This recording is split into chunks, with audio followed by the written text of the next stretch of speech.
Hello friends, welcome back to Inspiring Minds YouTube channel. This is Rishabh. Guys, in the previous videos I have discussed about the enzymes which are released by the GIT. It was a previous video which I have uploaded on the channel. You can watch that. And in the continuation of that, today we will discuss about the carbohydrate absorption. How the carbohydrates which we eat absorb in our body, and how many types of carbohydrates, different forms which can be absorbed in the body. Okay, so first of all, where does this absorption takes place? Intestine. Okay, this I think we all know. In the small intestine the absorption occurs in the small intestine. Now what happens is we eat the polysaccharides.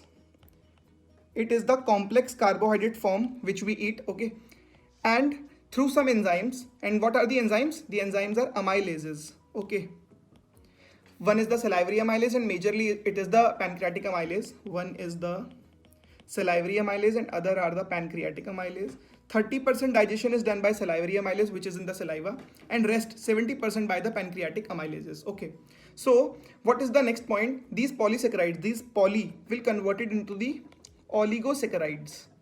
Now what is the difference between this poly, oligo and monosaccharides? Okay, further this oligosaccharides will be converted into the monosaccharides. So what is the difference is, mono means only one sugar, oligo means more than two, and but less than 20, and poly means more than 20, or in some books it is written as more than 10 also, like more than 10 compounds of sugar attached together forms the polysaccharides. Okay, now comes the main point, how these polysaccharides will enter first into the intestine. Like suppose this is a enterocyte, the cell of the intestine, but how the absorption will occur, these monosaccharides will enter into these intestines. Lekin these monosaccharides have three different forms for which our body will absorb. One is the fructose, next is the galactose, and number three, which is the main, is the glucose. Now these all three, the fructose, galactose and glucose, cannot cross this enterocyte barrier. Okay, so they will need some transporters, they will need some channels I should say, to enter these enterocyte. The galactose and glucose will choose the path which is called as SGLT1, and this is the point you should remember, this LGLT1, this SGLT. Now what is the full form of this SGLT? It is sodium glucose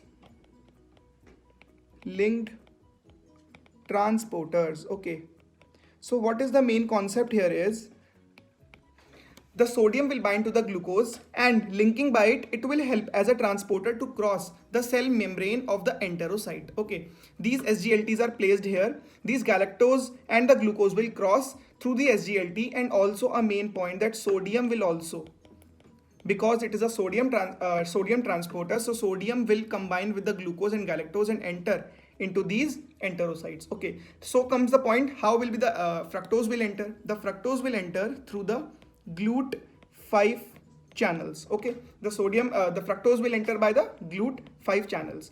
So at the end, what the molecules we have the fructose, we have the galactose, and we have the glucose. Okay, so first question will be asked to you, that how the fructose will enter through the GLUT5, how the galactose and glucose will enter through the SGLT1. Okay, you should remember the SGLT1, because SGLT2 we will discuss in another video. Next video I will talk about the gluconeogenesis. In that video we will talk about the SGLT. Okay, so stay tuned for that. It is a very high yield and one of the most difficult concepts in the whole biochemistry, जिसको मुझे पढ़ने में भी बहुत मुश्किल हुई थी, बहुत समझने में बहुत मुश्किल हुई थी, and I hope that I will make that concept very easy for you to understand, the concept gluconeogenesis. So we will discuss in the next video. So going on further, enterocytes, in the enterocytes now we have fructose, galactose and glucose, but these are the energy substances but cannot be used. And where they can be used? They can be used in the blood. Okay, so the next point comes is, they should be entered to the bloodstream, and through the bloodstream they will enter to the different organs. Okay, that is the point. So अगर मेरे को इनको blood stream में पहुंचाना है, blood stream से organ में तो पहुंच ही जाएंगे, क्योंकि the blood will flow and reach to the particular organ, suppose brain, heart, liver, and will supply the energy. And the main again point comes that how will they exit the enterocyte, because they needed some transporter to enter the membrane, and also they will need some transporter to exit the membrane. And here comes the GLUT2 channels.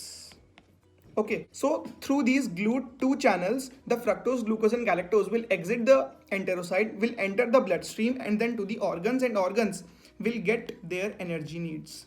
Okay, will get their required energy. जिस organ को जितनी energy चाहिए होगी उसको उसके according energy मिल जाएगी. Okay, and in further videos we will discuss about the fructose metabolism, like how this fructose will enter the blood stream, how this it will be metabolized, and how we can use the fructose as a energy source. By the glucose, we have already discussed the glucose energy metabolism. It is the glycolysis, and I have made 2 videos on the glycolysis and also the shuttle in the extension of that video. So you must watch these 3 videos, are very beneficial and very high yield.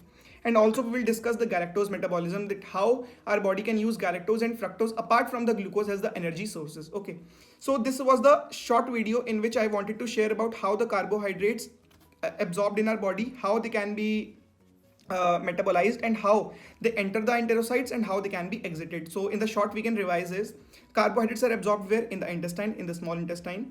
They are first broken down into oligosaccharides and then into monosaccharides by the amylases. Okay, and further the 3 compounds, that is fructose, galactose, and glucose, are enter into the enterocyte, the fructose by GLUT5 channels and galactose and glucose by SGLT. The full form of SGLT you should know, sodium glucose linked transporters. Okay, then they will exit the enterocyte through the GLUT2 channels, enter the bloodstream, and then reach the organs and will fulfill the energy requirements of that particular organ. Okay, so that's much for this video. I hope you liked the concepts and you understood all the basic points. This was not a very tough concept but a very high yield, and in questions you will be asked directly about these channels, and you should know of particular fructose, galactose, and glucoses. So that's it for this video, and see you in the next one.